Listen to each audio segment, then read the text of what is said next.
Hey, welcome back to the channel. Today is the third in a series of videos that we're doing on case knives. This is covering case knives from 1920 to 1940, which encompasses that tank stamp right there. It's going to be informative, it's going to be exciting, it's going to be interesting, and if you like collecting case knives, especially older case knives, this is a must-have video. We're going to be talking about, mostly in this video, collector information. So very little other discussion in this video. And there's a lot to cover. And so if that sounds interesting to you, go ahead and check out the video.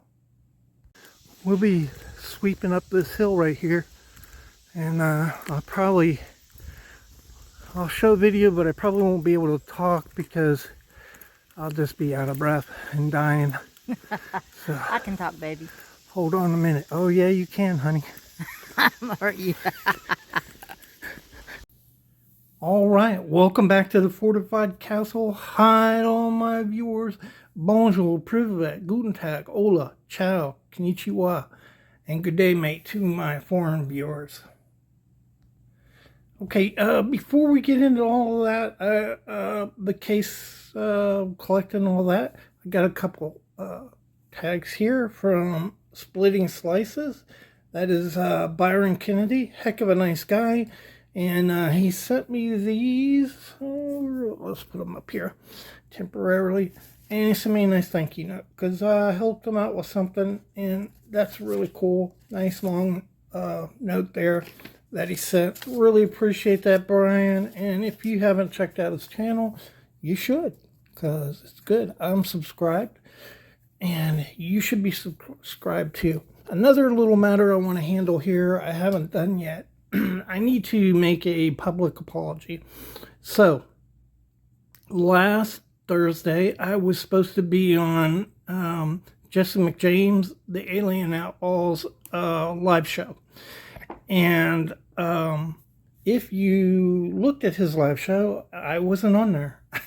So the reason for that is there is no reason. I just forgot. And I think that's horrible. And so I just wanted to apologize to Jesse and to Randy's WSG for missing that. There's no excuses, and there really is no excuse unless I was in the hospital, which honestly I wish I was because I feel so bad about it. But a lot of guys have commented that that's not a big deal. Don't worry about it. Jesse, of course, was really magnanimous and forgave me, although I know he's probably pretty mad. But you know, it bothers me because it's a professional thing. You made a vow and you didn't accomplish what you said you were going to accomplish, and you made a promise and you didn't live up to it. And so I take that seriously. My father always taught me to take responsibility for my actions, and I certainly do that. So I'm going to be on Jesse's show August, I believe the 2nd it is. And then we can try that again. But I just really appreciate Jesse's attitude about it and Randy's attitude about it. And I not only want to apologize to them, but to you, the viewer. You know, if you had checked into their live show to see me on it, which was advertised, and then I didn't show up, that's a slight to you too. And so I want to apologize to all the viewers for that mishap. And so, without further ado, let's talk about these knives. Okay, so I'm definitely going to be using notes here. And this is like a monumental project to do. Not only am I covering 148 years of history, but just covering this history from 1920 to 1940. There is so much stuff that you could talk about or say. And so I've tried to include in this information good collector stuff that'll help people out as they're looking at those earlier case knives, if you were wanting to get one of the very early W.R. Case and Sons knives, you know, you look at a Case Tested XX. Up in the screen there is the primary stamp that was used during that time period. But there were others also. And so what you're looking at now is a picture of the other stamps that were used during that time period. And so let me just find what you're looking at right here. And find it. Okay, so as you look at that, if you look at the second line there, look at that second line. You see the Case and Sons Bradford PA was used up until 1920. The Case XX was used till 1920. All of those. The Standard Knife Company, which is this stamp right here, by the way, Standard Knife Company, was used up until 1923. But the primary one that was used was this one over here, the Case Tested XX. And there were a couple others. You see the Case Longtail Tested XX on this side of your screen, the left side of your screen. That was used up to 1940. In 1935, Case used that very famous Case 25 cent, Case 50 cent.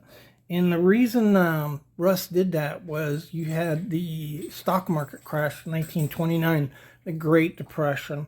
A lot of people was hurting, and Russ thought, what better way to let people know that a knife was affordable than to put the price right on it. So those were knives that were really sold for 25 cents and 50 cents. And so you can see there's a bunch of different ones in the middle there. The Case kind of script Case, 1920 to 1940. And then the block half line or a half tail Case, 1920 to 1940. But this one over here is the one you're going to see most often. The other ones are harder to find. It would be rarer to find. But if you're looking for that era knife, those are the tank stamps you want to be looking for on that third line there. In the first part of the second line there. So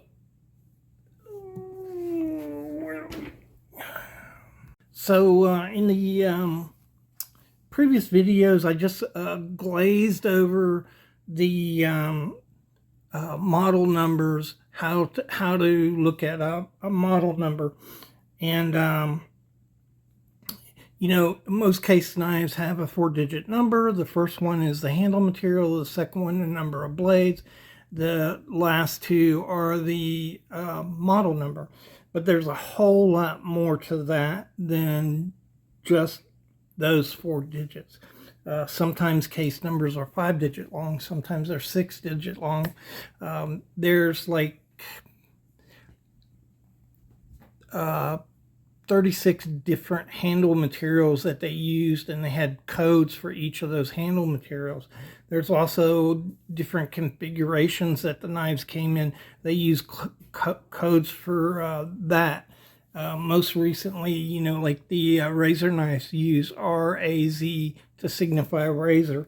And so a lot of stuff like that has to do with the codes. So what I'm showing you right now is a excerpt out of Sargent's book.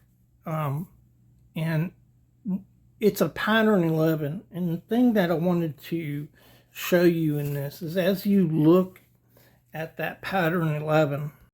So the first thing I want you to notice as you look at that pattern 11, and by the way, I misspoke there. This was out of C.H. Houston Price's book, Price Guide to Collector Knives.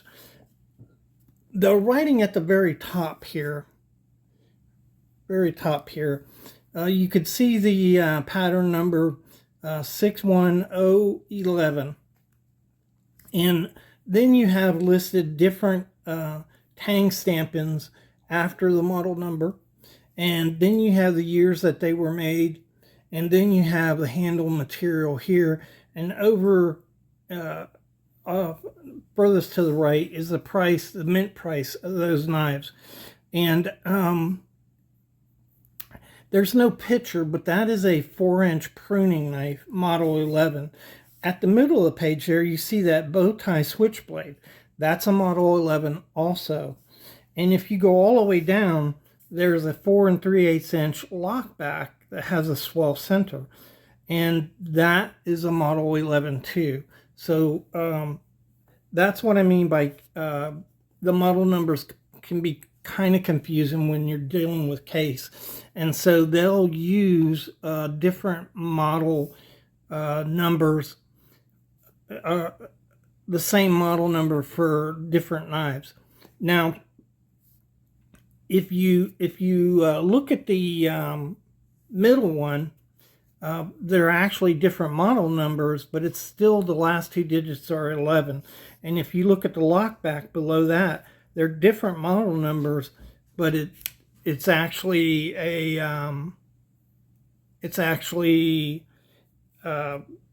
you know, an 11, the last two digits. And so that's one thing you need to be aware of as you look at these model numbers. You really absolutely have to have a collector book like this book right here, or some other book that lists the differences in these models if you're looking to get a particular knife. So if you see some guy like me on the internet showing this knife, a model 79, and you say, hey, I'd like to get one of those, there may be different model 79s. And so you need to be aware of that. The other thing is this knife may be listed in other places under a 2-blade. So you may have a 2-blade model 11. You may have a 3-blade and a 4-blade. And that's another thing you need to be aware of.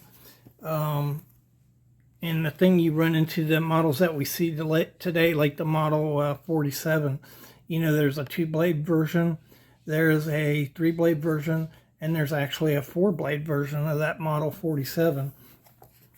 All of them have slightly different model numbers. If you look at the up at the top, the 4-inch pruning knife, you'll see like 61011. What that 0 signifies is that there's a model change, frame change in that knife. Sometimes you'll see that at the beginning. You'll see a 0 at the beginning of it, or in the middle there after the second digit of that. So the first digit is the handle material, the second digit is the number of blades, and in between the second and the third they'll put a 0 signifying that there was a change in the model. And let's see what else.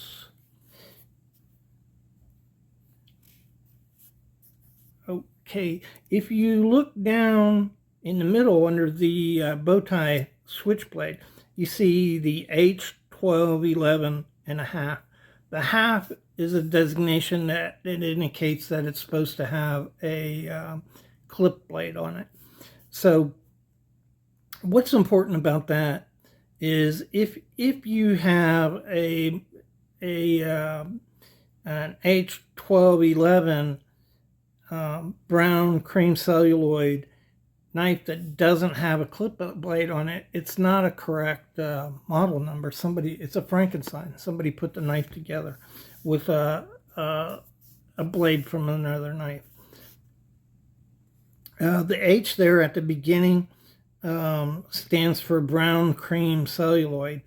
The R at the beginning of 1212 is red and white celluloid, the model number for red and white celluloid.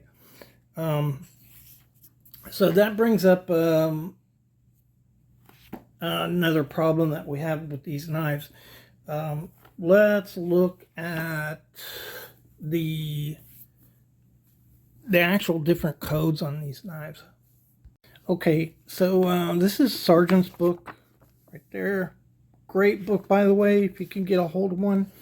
Right here you see the common abbreviations, and that R you see right there means a bail in the handle, a shackle, okay? And then beneath it is the same R, which means candy stripe.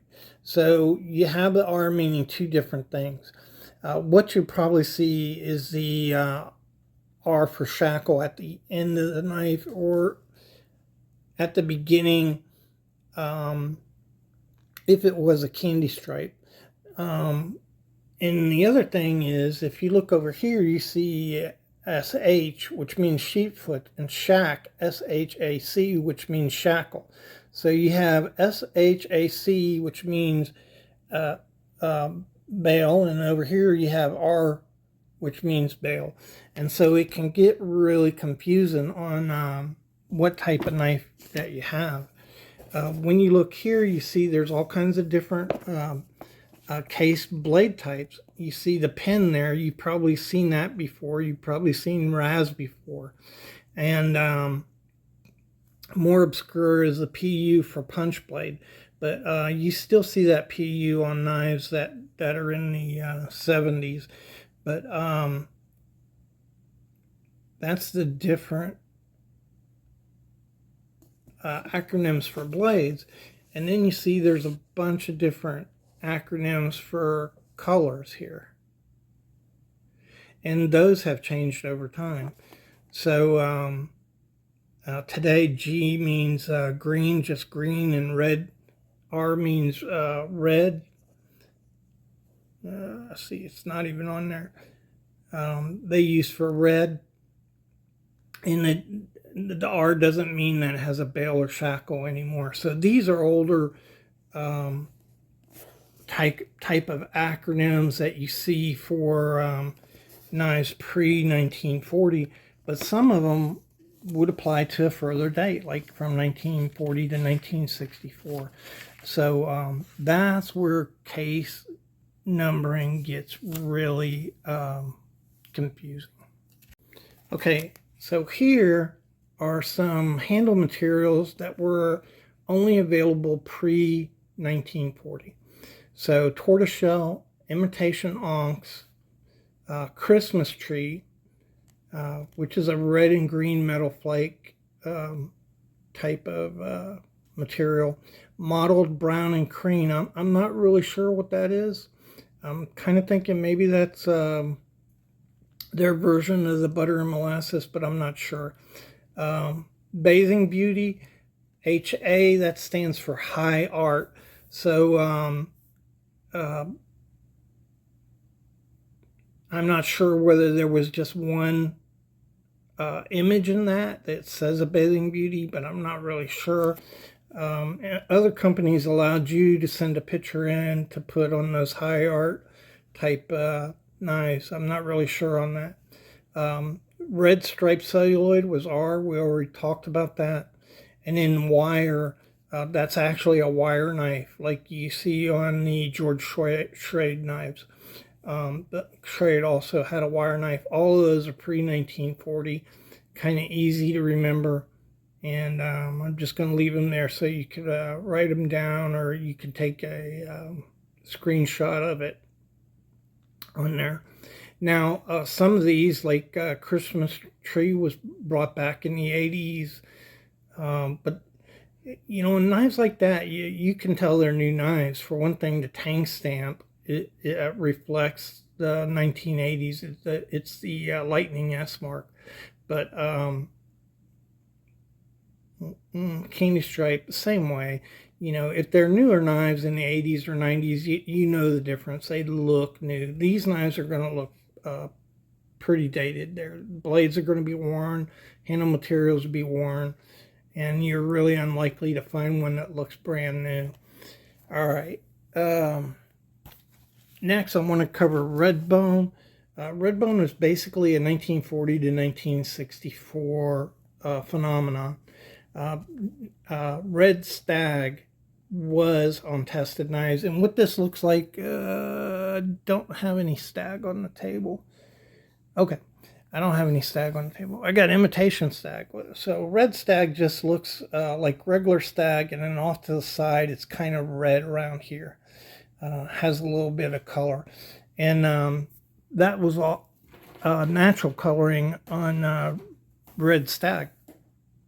That's only pre 1940 also, which is case tested knives only. Another thing I want to get into here, and this is a really deep subject, I'm going to talk about green bone.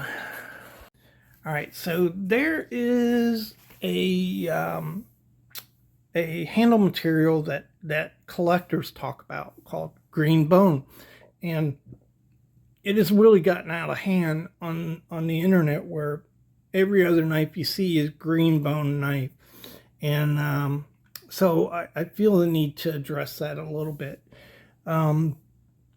Houston Price says that 90% of tested knives were green bone. You know, I'm not so sure about that. I'm not so sure. And you'll see why in a minute as we talk about what that is. And green bone also extended from 1940 to 1955. And so this is not knives that look like this, okay? This is like a hunter green in this knife right here. And this is deliberate, and this is green bone. And there's a lot of different shades and colors of green bone on case knives today. This is a green bone knife, and you can find it on other knives. It's definitely green. So let me see if I could show you an example of that. Hold on. Okay, before I show you these knives, let me tell you the story. So I researched this a lot, and all these collector books talk about green bone as if it's gospel, only I've never seen one, right? I've never seen a 1925 knife that looks green. Not that it couldn't, not that it could not have made a green dyed knife, but I've never seen one, nor have I seen a picture of one, in a color picture of one.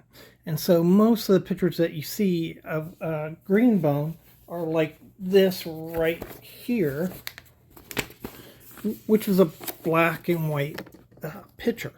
And so that's green bone, and you see it's dark because it's black and white, and so you really can't see these. Here's another one right there.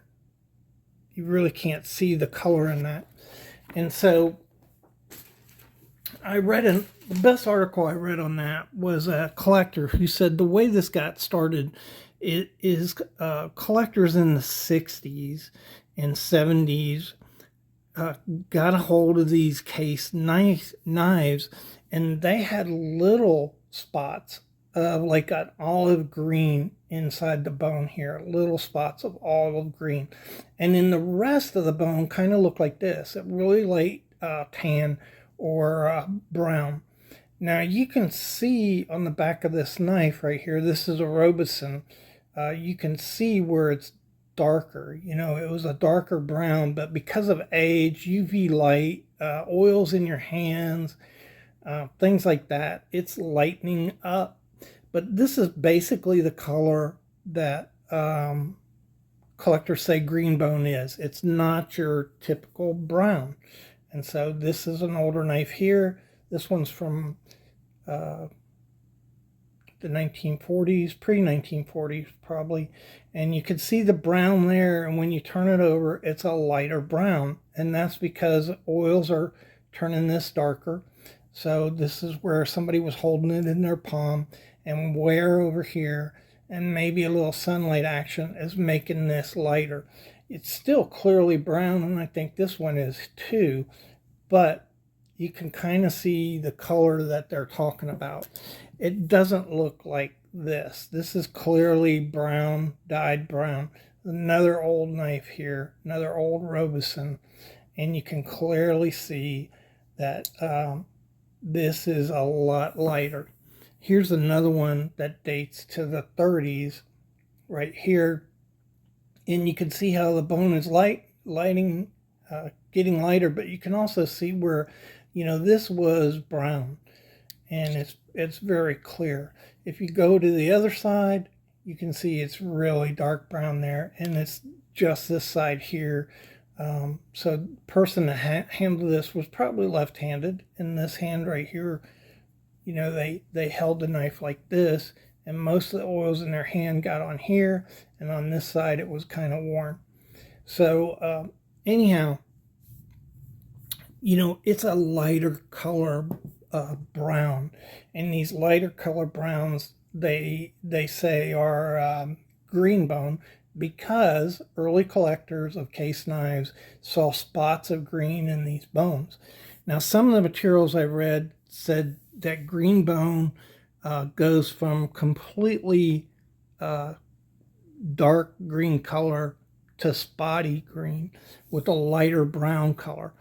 And the best description of that came from a longtime collector who explained how that all got started. And I think today, anytime you're looking and somebody I just came from a matter of fact, a knife show where guys were trying to sell this as green bone right here. This almost exact same color on case knives. And, but I've never seen one that's actually green. And so I don't know what to tell you about that. So I'm just telling you what I know. I'm really dubious about this whole green bone thing. It's the knives are a 20% premium if you're looking for green bone. I don't get on here. I've got some knives that I think are green bone, but I don't get on here and say this is a green bone knife, because it's not. It doesn't look green. It's brown. And maybe that's just how it died out. I don't know. I do know Case doesn't claim to have ever produced a green knife during that period of time. And it's not that green dyed knives weren't produced, but they were produced mainly in the 1800s. By the 1900s, everybody was switching to brown bone. And so probably by 1910, the end of the Case brother eras, they're, probably they were not producing, green bone. And so, anyhow, that's the story on green bone. If you're looking for it, I would look for the spots, the olive green spots inside the brown bone. Otherwise, I'm not going to pay a 20% premium because somebody tells me, hey, that's green bone. It's kind of like the emperor's clothes, right? That's green bone. No, it looks brown to me. Emperor's clothes look wonderful. Yeah, he's naked. He doesn't have any clothes on, right? So I don't know. Let your conscience be your guide on that one. Case used iron liners until the late 1920s. Then they switched to nickel silver. And so you find this information in a bunch of different books. What does that mean to you? What do you think about when you hear that? Iron liners till late 1920s, and then they went to nickel silver. It's kind of an open statement. It kind of makes you feel like Case went to all nickel silver liners, okay? So that's not really clear either in the information, but when you look in the catalogs from that period of time, the 1920s to the 1940s, it looks pretty much like most of the Case knives were brass liners, and that they did have some that were nickel silver. These are nickel silver liners, and this knife would date probably to 1940, 1941, 1939, maybe. It's a Case tested, but it also has rough black on it, and supposedly they didn't start using rough black till 1940. So that would date this knife to 1940 or later, and then you have the case tested here on this knife. So that's another thing. Collectors say they definitely have knives made in 1943 that have case tested XX on them. That seems reasonable to me. This tang stamp is just kind of a guideline to go by. Okay. All right. So my judgment is that case, like most manufacturers, switched to brass. Brass is cheaper than nickel silver. It does a good job on knives. Most knife manufacturers by 1920 were using brass liners and using nickel silver on their premium offerings, and that's what I think Case did. So that's where I stick on that. All right, next. Okay, there's just a few pictures I wanted to show you here. I want to show you this factory here. This is the Bank Street factory. This was the factory Case was using when Zippo bought them and built a new factory. So they had to use that factory from 1929 up until 1993. That's incredible. And another thing I want you to notice is it was finished on in 1929. And the weekend that Case moved into this factory, the stock market crashed and caused the Great Depression. So that's the adversity he had to overcome. Here's that case knife with the 25-cent mark right there. Pretty cool. 1935 to 1940. These are some pictures of kinfolks. And so this was a brainchild of Tent Chapman, who was JBF Chapman's son, and Russ Case. They jointly built this kinfolks knife factory in 1925. And Dean Case ran it with 3 of his cousins, which is why they called it kinfolks. And then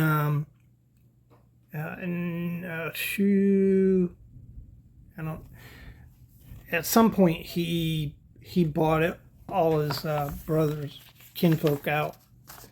I'll show you a couple more here, which I thought was interesting. This is Genco. It's a company that Russ bought in 1935. So this company made straight razors, and Case started selling these knives as theirs from 1935 up to 1955. It was 1955 before Case started making razors again. They were using this stock, the old Genco stock, up until that time. Yeah, that's pretty interesting. Yeah, what else we got here? Okay. I wanted to show you this. This right here is Russ Case. The guy over here is a sales rep for Hibbard, Bartlett, and Spencer. So that it was a very large hardware wholesaler, retailer out of Chicago. These are really popular knives that people collect, Hibbard, Spencer, and Bartlett. But the point is, this is Russ, the owner of the company, barbecue and steaks for the salesman from Hibbard, Spencer, Bartlett. And that's the kind of things that made the cases successful. Back in the day, in the 20s, he was still going out to the Midwest and selling knives along with Tent Chapman. And they were involved in a lot of things. This is Russ Case here. I'm going to show you one more picture here. So this is a picture, the dude with the axe in his hand. This is Russ Case, and this is a bunch of his associates and workers. They're in a quarry, and Russ is out there cutting slabs of stone to use in his family, how do they put that? family monument in Lilydale, New York. That's the kind of guy Russ Case was. I mean, can you imagine a CEO today going out into a quarry and cutting stone for him to use with a bunch of his workers? You know, no, it's, not likely to happen. But that's the kind of people that built Case. Here's a pretty cool, their hatchet. And this was interchangeable. So this handle you could put on the hatchet and you could put it on the knife. It was interchangeable. The hatchet slipped down in there. The knife went right here. Pretty cool stuff. Anyhow, enough of that. I just have a couple more things I want to talk about, and then I'm going to let you go. One of them is Rogers Bone. So if you don't know what Rogers Bone was, Rogers was a company that produced bone scales for knife companies. Rogers extensively used Roger Bone. Most of the bone on Robeson knives was Roger Bone. And so what's the big deal? So if you look at this rough black knife, it's worn, well worn. And this is a Case XX that would date between 1940 and 1950. But you see how deep the furrows are on this and how high the peaks are. And also there's no pattern. So when you look at a Case knife, they were all about patterns, right? There's a corncob. Hey, snap in. That's the corncob pattern. Here's another one right here. The regular patterns, right? So that was pretty much Case, the average normal Case knife. The Rogers Bone was deep like this, and initially in the 1920s it was hand done, but or prior to 1920 it was hand done, but eventually Rogers was doing it with a machine, and it was still irregular and it was deep, but it was. Let's see if I can get you a good shot of this. Can you see how deep that is? And so this is not the old Rogers Bone. This is like after 1920, and it was still very irregular. Let's see if I can get that in for you. You can see the just different grooves and scrapings in the knife, and that's the deal with Rogers Bone. So Case didn't use it quite as extensively as Robeson, but that's kind of what it looks like. Irregular, deeply grooved knives with high rounded over apexes on it, and really deep gouges in the blade itself. And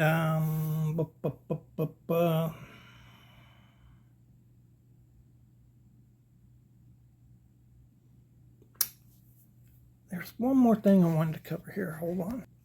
So there is a yellow composition. There's a couple different colors of yellow composition that Case used, and one was kind of translucent, not translucent, but kind of. It had a deeper look to it, and one had a bladder kind of yellow color. On that bladder color, often there's a white trim around it, and people call that hold on a minute, trying to think.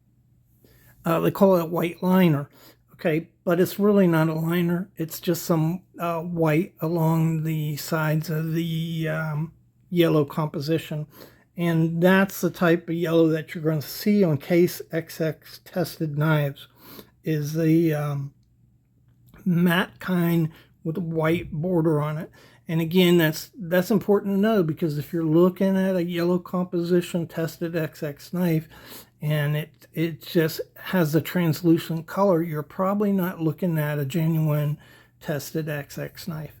And that's what this is all about, giving you information so you can better determine whether the knife you're getting, like this one right here, is actually, a Case tested XX knife. All right, I'm gonna close it down. I think I gave you everything I wanted to give you. I'll probably think of something later that I didn't say that I wanted to say, but there's always another day, and I really appreciate you guys for checking the channel out. I really hope it was informative to you and it helps you out in your collecting. And with that, I'll let you go, and thank you for supporting the channel.